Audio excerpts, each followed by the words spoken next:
Sa pagpapatuloy ng aming interview kay Rian Ramos, tinanong namin siya na dahil nanalo na siya as Best Actress, ay mas magiging mapili na ba siya sa pagtanggap ng project or role? Pero bago yan, may balak na ba sila magpakasal ni Congressman Sam Bersosa? Panoorin natin to.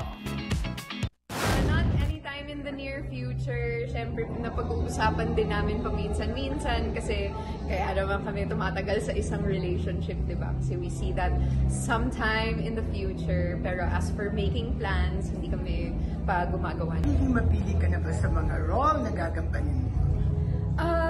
Yes, kasi I think one of the things that I want sana for my fans to have is hindi lang yung na-enjoy nila or na-entertain sila, pero yung meron din silang tiwala sa taste ko in projects. Kasi yung mga ina-idol ko din na artista, that's one of the things I like about them. Marunong din sila pumili.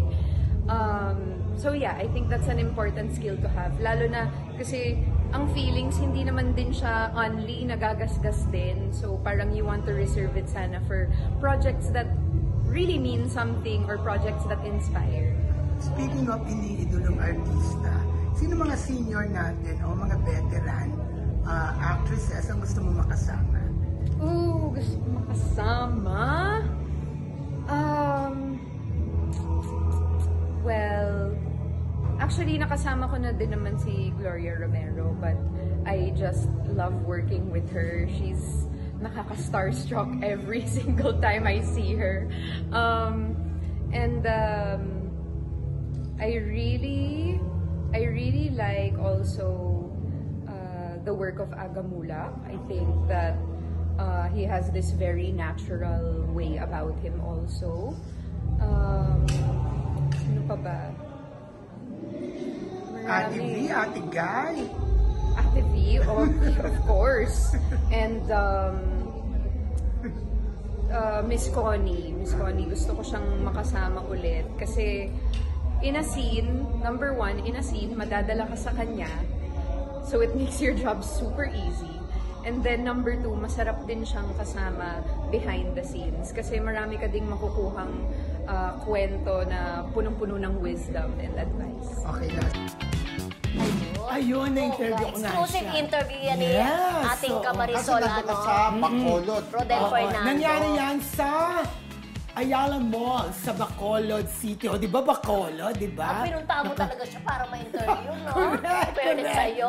Pero yun nga, di ba siya, ang tagal na nila ni Sam Bersosa, naghiwalay, sabi, nagkabalikan, pero yun, Wala pa rin balak. Wala pa rin balak. Actually, ano diba? na, 3 years na ang relasyon nila, o, di ba? Pero wala talagang balak pang magpakasal Although talaga friendship. napapag-usapan na nila, di ba? Pero sa No tingin plans ko, at all, eh. Sabi. napapag-usapan na nila, pero hindi pa nila sinasabi kung kailan, kung ano talagang plano niya. Pero nasa right age na naman si Rian, di ba? At saka si Sam Bersosa.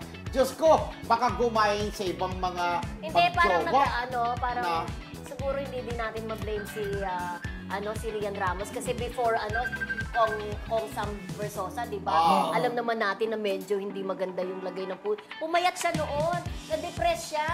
Di ba? Naalala niyo yung gano'n, na-depress siya. Yung kanyang last love, di ba, na medyo masakit ang paghiwalay nila. Oo. At saka parang ngayon kasi, ang ganda-ganda ng career ni ni Rian, nanalo siya ng Best Actress International. Sa TAG. International diba? yun na, bongga. Sunod-sunod ang mga Awards, movie Chicago. project niya. Meron Yes. siyang Wag Mo Kong Iwan with Tom Rodriguez and JC De Vera. At yan nga yung pelikula niya na When the World Met Miss Provinciana na showing bongga. na sa August 7. So, ayan, panoorin Pero niyo siyempre, po. wag nating kalimutan, pinag-uusapan din siya sa Pulang Araw. Correct, Napakahusay daw niya And first ko, doon. baga samantalayin niya hanggat marami pang project na dumarating. Yes, oo. Kasi iba pa rin kapag may asawa na, di ba? Correct.